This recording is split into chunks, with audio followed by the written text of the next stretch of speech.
Oi, gente, bom dia. Estamos aqui para mais um dia. Mas antes da gente iniciar o nosso novo conteúdo, eu irei dar para vocês umas dicas de estudos. Procure um lugar sempre arejado e silencioso. Tenha sempre lápis, borracha e caneta, o livro de história de vocês e seu caderno para vocês fazerem as devidas anotações, ok? Hoje nós vamos falar sobre o ciclo da mineração no Brasil. No Brasil, uma das primeiras atividades desenvolvidas foi a mineração por parte dos europeus, que quando aqui chegaram já conheciam as técnicas desse ofício.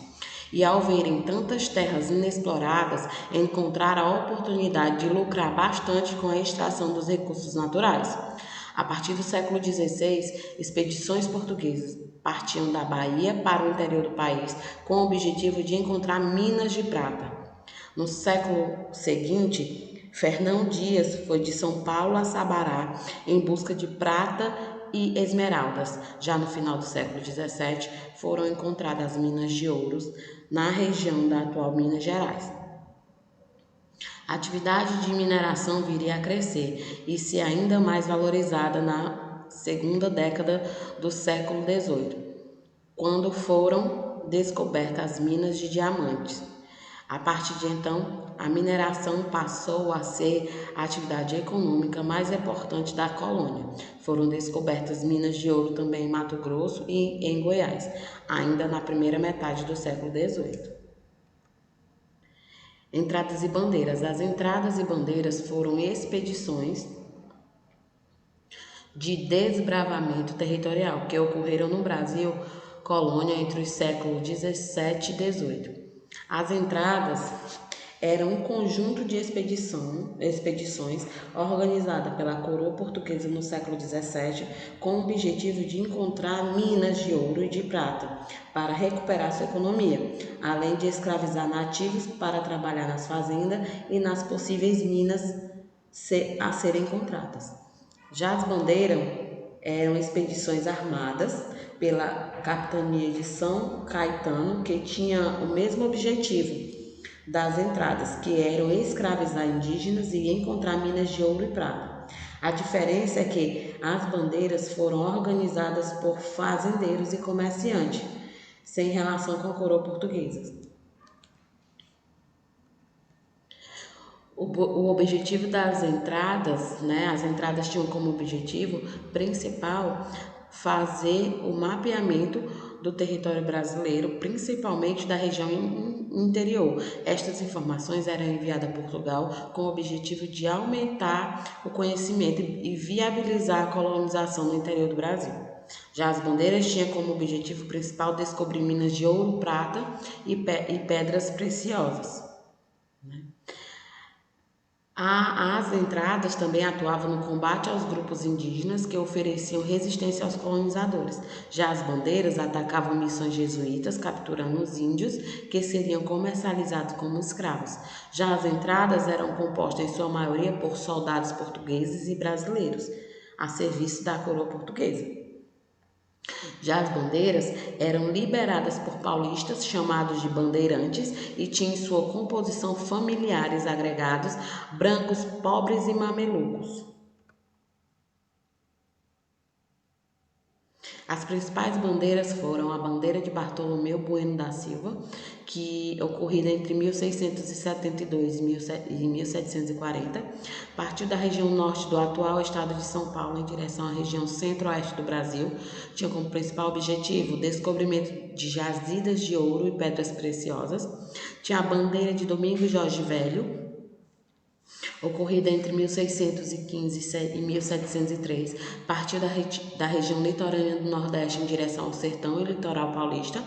Tinha como principal o sertanismo de contrato, onde os bandeirantes eram contratados por fazendeiro para combater quilombos e tribos indígenas que atacavam cidades e engenhos.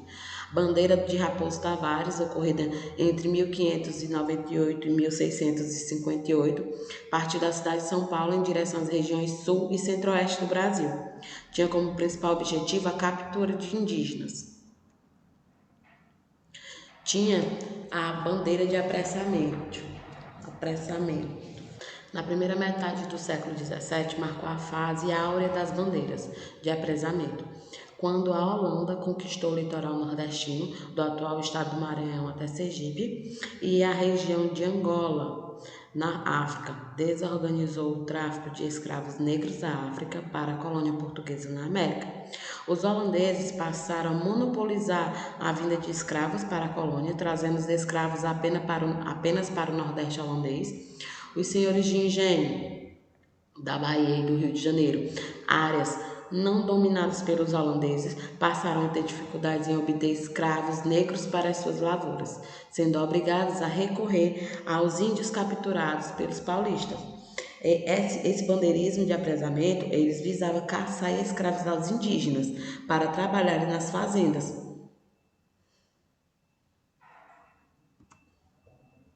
As principais bandeiras de apresamento, as missões, tornaram-se o alvo favorito das bandeiras apresadoras por abrigarem um grande número de nativos já aculturados.